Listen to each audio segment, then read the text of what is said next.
Bonjour, je m'appelle Denise Ntsabimana. Je suis la deuxième de la fratrie Ntsabimana et je suis la grande sœur d'Alice, qui a écrit, ce manuscrit, sur, notre famille. Je j'ai 2 enfants, un garçon et une fille. J'ai vécu dans plusieurs pays, de par mon travail. Je suis partie du Rwanda en 1992 pour, mes études universitaires, donc 2 ans avant la tragédie rwandaise. J'ai vécu les événements de 94 en étant en Belgique. Bonjour, je m'appelle Fabrice Nsabimana. Je suis le cadet de la famille et je suis le petit frère d'Alice. Je suis né en Belgique, à Etterbeek, et j'ai grandi au Rwanda jusqu'à 9 ans. Et puis nous avons émigré après le génocide en Belgique.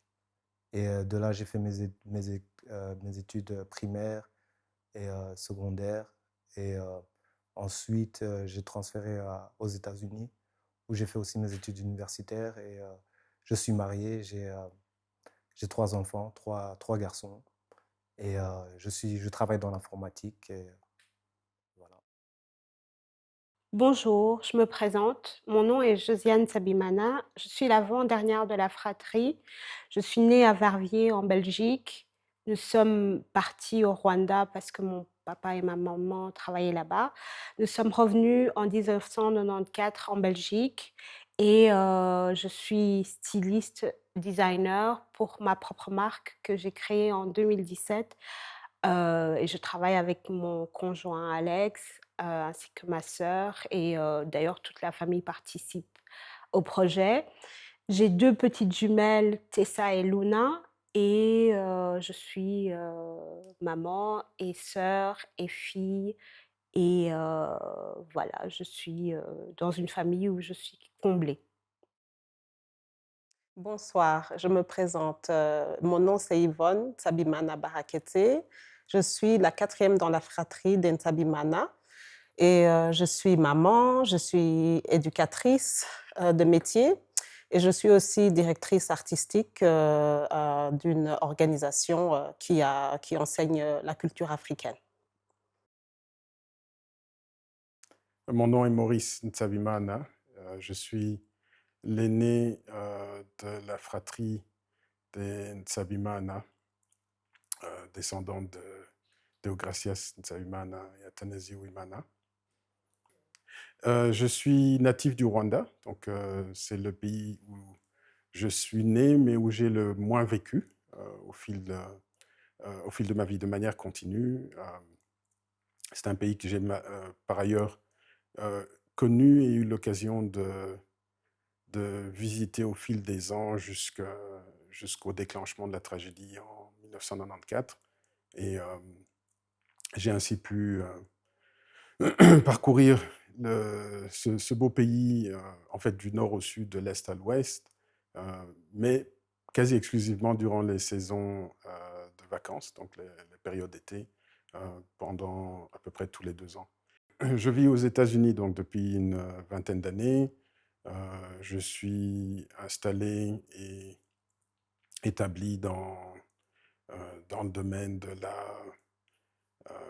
gouvernance mondiale et également assez intéressé par tout ce qui a trait au bien-être et au développement personnel. Quand suis-je allé au Rwanda pour la dernière fois? C'était en 1994, du moins de manière volontaire à l'époque pour aider à retirer ou à extraire mes 2 sœurs qui étaient restées à Bukavu, dans le pays voisin, euh, en- durant la tragédie qui a été déclenchée. Je suis par ailleurs passé au Rwanda, en fait, il y a quelques années, mais juste en escale technique à l'aéroport de Kigali, ce qui était tout à fait inopiné et euh, assez intéressant. En fait, j'ai eu l'occasion de voir le pays ou la ville à longue distance en restant ancré dans l'avion. Est-ce que vous pouvez nous parler de votre père?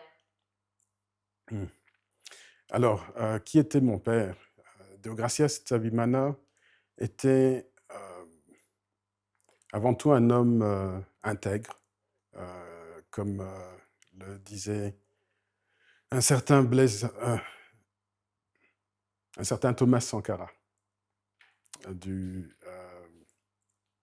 Burkina Faso. Donc c'était un homme intègre, un homme d'État qui a dévoué sa vie et sa carrière à servir son pays et l'intérêt supérieur de la nation comme il le souhaitait. C'était un Africain et un africaniste fier des pays non alignés, mais également et surtout un homme de famille, un père de famille qui